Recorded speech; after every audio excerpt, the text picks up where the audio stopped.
Good afternoon. Fade to Black breaking news for this Monday, October 27th, 2025. This is all of the news that you need. I'm Jimmy Church. Let's get straight to it. Kicking off a brand new week here on Fade to Black. And tonight, the Leo King, David Palmer, joins us. We're going to be covering 3i Atlas this week. Yeah, we've got a special presentation coming up on Wednesday night, too, as well.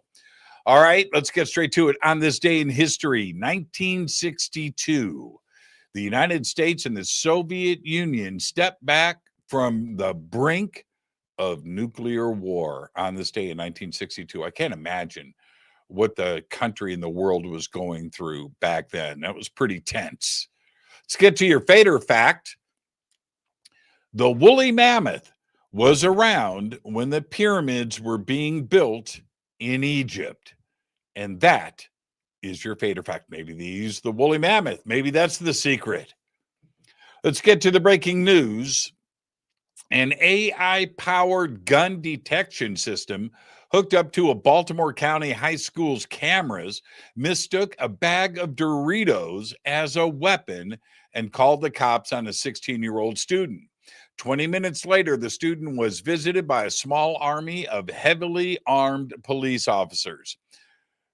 Besides being scared for his life, the student, his name is Taki Allen, says that he hasn't received an apology from the school. Yeah, how about a lawsuit? All right, 2 suspects have been arrested for the theft of precious crown jewels from Paris's Louvre Museum. The DNA found at the scene of the robbery led to the identification of one of the suspects. One was trying to get on a plane at Charles de Gaulle Airport, and the other one was on his way to Mali. 2 more suspects are still on the loose. No word about the jewels. I'll keep you posted. Scientists said they have observed for the first time a ring system in the process of formation and evolution, considering and consisting of 4 rings and diffused material surrounding a small icy body called Charon that orbits the sun in the expanse between Saturn and Uranus. Charon is part of a class of object called centaurs, and they populate the outer solar system between Jupiter and Neptune, displaying characteristics of both asteroids and comets. The Northern Lights may put on a good show across parts of the United States tonight as a high-speed solar wind stream is forecast to slam into Earth's magnetic field.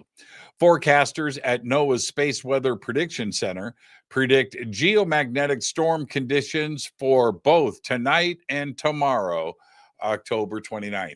All right. Auroras could dip into latitudes around Scotland and the northern U.S., depending on the timing and the strength of the incoming solar wind. Pretty exciting. Got lots of cosmic stuff happening this week, don't we? Wow.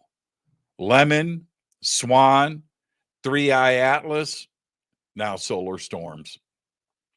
Europe has just run its most extreme space weather simulation yet, a scenario so severe that no spacecraft was left unscathed in the exercise.